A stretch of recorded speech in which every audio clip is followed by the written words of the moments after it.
There's a kind of man Black America knows well. The kind who built something from nothing, who looked at every door that was supposed to stay closed to him and kicked it off the hinges anyway. Marcus Devereux was that kind of man. By 43, he was the founder and CEO of Devereux Capital Group, a private equity firm based in Atlanta that had quietly become one of the most powerful Black-owned financial institutions in the country. His portfolio touched real estate, tech startups, media, and clean energy. His name was on buildings. His face had been on the cover of Black Enterprise twice. But inside the walls of his Buckhead mansion, behind the wrought iron gates and the perfectly kept lawn, and the life that looked from the outside like everything a man could ask for, there was a hunger that money had never been able to feed. He had 4 daughters, 4 beautiful, brilliant daughters, and no son. And Marcus Devereux, raised in the church by a grandfather who believed a man's legacy was carried forward by his son, felt that absence every single day. Now, I need you to stay with me, because on one particular Thursday night in October, the kind of night that changes everything, Marcus Devereux made a decision that he would never be able to undo. And 6 years later, that decision would walk across a hotel lobby and look him dead in the eyes. Don't go anywhere. This story is just getting started. To understand Marcus, you have to go back to Birmingham, to a 2-bedroom house on the west side, where he grew up with his mother, his younger sister, and his grandfather, a man named Reverend James Devereux, who everyone called Big James. Big James had survived things that would have broken most people: Jim Crow, the closing of the steel plant, the slow gutting of their neighborhood. And through it all, he had held on to one belief like a life raft. The Devereux name means something. Don't you ever let it die.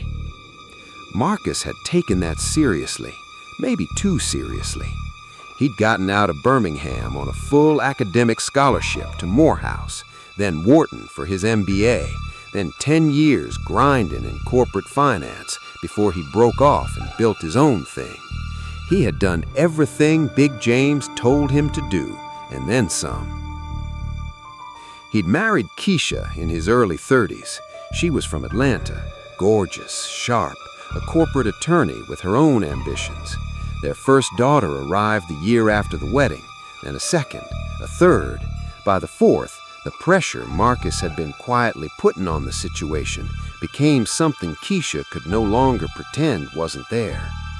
She loved her daughters, fiercely, completely, and she grew to resent the fact that her husband loved them, but was always somewhere behind his eyes, grieving the son they hadn't had.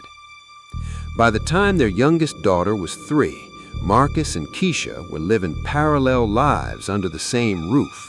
Separate schedules, separate silences.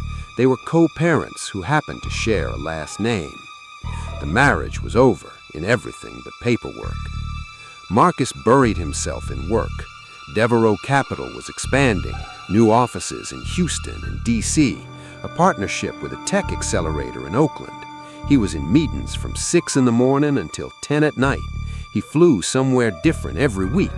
He was always moving, because when you stop moving, you have to sit with the things you've been out running. And Marcus Devereux had been out running a lot. Her name was Jordan Ellis, 26 years old, from Birmingham, same west side Marcus had grown up on, though they had never crossed paths there. She had studied communications at Alabama A&M, paid her own way through with scholarships and a part-time job at a call center. After graduation, she'd moved to Atlanta, chasing opportunity, the way young Black women from small cities always do, with a resume, a prayer, and $200 more than they probably should have spent on first and last month's rent. She had landed a position as an executive assistant at Devereux Capital Group after beating out 43 other applicants. Not because she had connections, she didn't, because she was simply that good. Jordan was the kind of person who made everything run smoother without anyone noticing she was the reason. She remembered details. She anticipated problems before they became problems. She could manage Marcus's impossible calendar, smooth over ruffled egos on his behalf, and still get her actual work done before noon. She had been at the company for 18 months when October came around. In those 18 months, she had been professional, intentional, careful. She had noticed things about Marcus that she wasn't supposed to notice. The way he rubbed the back of his neck when he was stressed, the way he went quiet after his daughters called, a different kind of quiet than his regular, focused silence. The way, sometimes, late in the day, he would stand at the floor-to-ceiling windows of his office and look out at Midtown Atlanta like he was searching for something he couldn't name.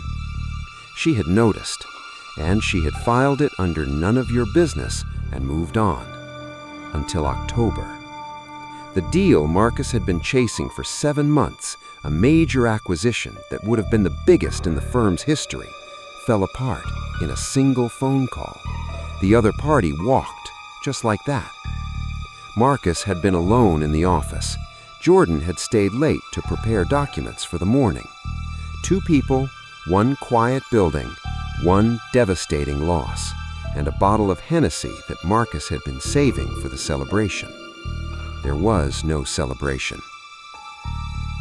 What happened that night was complicated, in the way that things between people always are, neither purely one person's fault, nor entirely innocent on either side. I can't believe There we're was still here grief laughing like and this. loneliness, and the specific neither. recklessness of 2 people To who new had beginnings, both been then. holding Cheers. themselves very carefully for a very long time. But by morning, when the Atlanta sunrise started bleeding through the office windows, Jordan Ellis already knew. She had seen the way powerful men compartmentalized.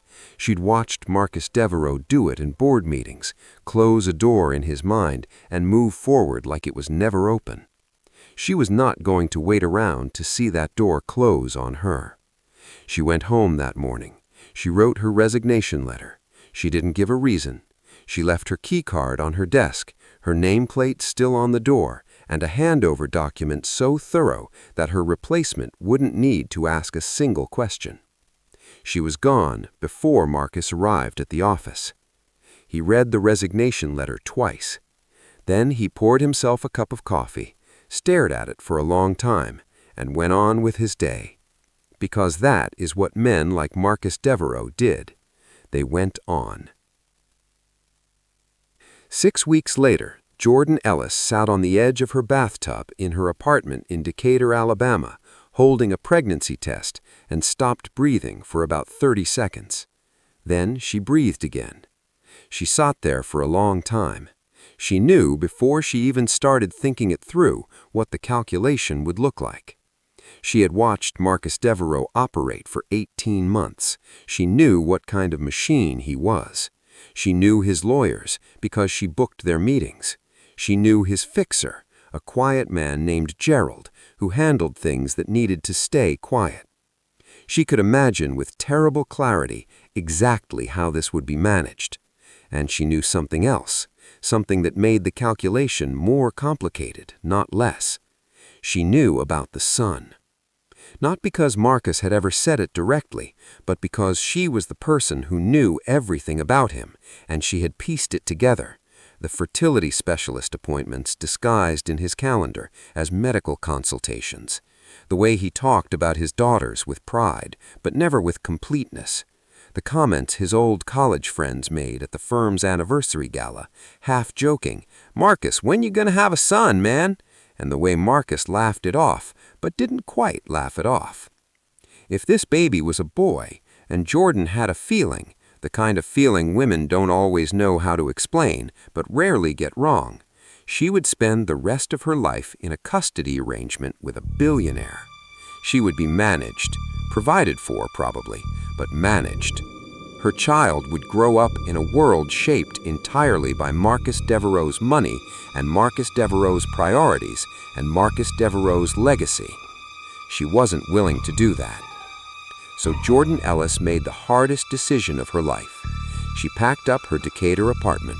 She moved back to Birmingham, back to her mother's house on the west side, the same west side, not 4 blocks from where Marcus Devereux had grown up, and she told her mother simply that she was going through something and needed to come home. Her mother, Miss Carol Ellis, was a woman who raised Jordan alone and knew how to ask the right questions gently enough that they didn't feel like interrogations. She took one look at her daughter and said, "Okay, baby, you home now."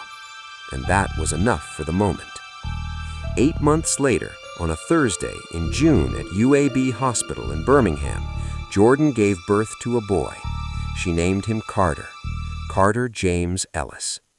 James, for no particular reason she could articulate. It was simply the name that felt right when she looked at him. It would be years before she learned that Marcus's grandfather, the man who shaped everything about Marcus, had been named James. Carter grew fast, strong, stubborn in the best way possible. By the time he was 2, people on the block were asking Jordan where he got his height from. By 3, he was correcting adults in complete sentences. By 5, he had a laugh that filled every room he walked into and a jawline that made strangers stop and stare, because it was unmistakably, undeniably not Jordan's jawline. "He looks just like his daddy," Miss Carol said once, looking at a photo of Marcus she had quietly found online. Jordan had never confirmed who the father was, but she had never denied it either. Some things didn't need to be said out loud in a house where women understood the weight of unspoken things. 6 years. Atlanta had been good to Marcus Devereux. Devereux Capital Group was now a household name in black business circles, national news, not just industry trade papers. He'd been invited to the White House twice. He'd funded an HBCU scholarship program that now sent 60 students to college every year. He had finalized his divorce from Keisha amicably, carefully, and expensively, and was raising his 4 daughters between 2 households with the same disciplined attention he gave everything else in his life. He had not stopped wanting a son, but he had stopped talking about it. He had watched his oldest daughter, Maya, negotiate a real estate deal at 17 years old, actually negotiate it with his business partner, who later told Marcus he would have signed with her regardless of family connection, and something in him had shifted. He was beginning, slowly and late, and not without pain, to let it go. Almost. Here's the thing about almost. It never gets to finish the sentence. The Birmingham Legacy Investment Summit was Marcus's idea, a conference designed to bring capital back to underserved southern cities, Birmingham, Jackson, Memphis. He came personally because Birmingham was personal, because Big James was buried there, because West Side Birmingham had given him the chip on his shoulder that had built everything. The summit was held at the Westin in downtown Birmingham. 2 days of panels, keynotes, networking dinners. On the afternoon of the second day, Marcus was cutting through the hotel lobby toward the elevator. He had 20 minutes before his keynote, and he needed 5 of them to be alone and quiet. He was almost at the elevator when he heard it, a child laughing. The specific, full-body kind of laughing that only children under 7 are capable of, the kind that makes strangers smile involuntarily. He turned because he always turned toward that sound. It was something in him that he had stopped questioning. A small boy was running across the lobby, dodging around a rolling luggage cart, chasing or being chased by a woman who was laughing too, reaching for him, her heels clicking on the marble floor. The boy cut right, lost his footing, slid. Marcus moved without thinking, 3 quick steps, one arm out, and caught him before he hit the floor. The boy grabbed Marcus's arm to steady himself and looked up. Music stops, complete silence. Marcus Devereux looked into the face of a child he had never met and saw himself. Not a resemblance, not a similarity that you needed side-by-side photographs to confirm. Himself, at 6 years old, looking up at Big James in the kitchen on a Sunday morning. The same jawline, the same wide-set eyes, the same expression of startled pride that refuses to be fully startled. The boy straightened up, dusted himself with a dignity that was almost comical on someone so small, and said, "Thank you, sir." Then he ran back toward the woman, who had stopped running, who was standing 15 feet away, very still, in the way of someone whose worst fear and most secret hope have arrived at exactly the same moment. Jordan Ellis. In a blazer, her hair natural, pulled back, older than he remembered, not in a bad way, in the way that people grow into themselves, and looking at him with an expression that contained 6 years of complicated things. Marcus straightened up slowly. He looked at the boy. He looked at her. He walked toward her. She didn't run. She had told herself, in all the years that she had imagined this moment, that if it ever came, and she had never truly believed it would, she would stay on her feet. She would not be ashamed. She had made a choice under circumstances that made sense at the time, and she had lived with it honestly, and she would not crumble in a hotel lobby in Birmingham. She stood her ground. Marcus stopped in front of her. Carter was pulling at her hand, already distracted by something, a fountain at the entrance, already half gone in the way children are when they decide the adult situation doesn't apply to them. Marcus looked at the boy for a long moment. Then, very quietly, with the careful, controlled voice of a man trying to hold something together that is cracking, "Jordan. Marcus. How old is he?" She looked him straight in the eye. "He'll be 6 in June." The math settled between them. Nobody moved. "His name?" "Carter. Carter James Ellis." Something crossed Marcus's face when she said James, something she didn't understand yet and wouldn't understand until much later when she finally learned about Big James Devereux. "Why didn't you tell me?" Not angry, not yet. The anger would come later, in smaller, more manageable doses. Right now, it was just the question, just the 6 years compressed into 4 words. Jordan exhaled. She told him the truth. All of it.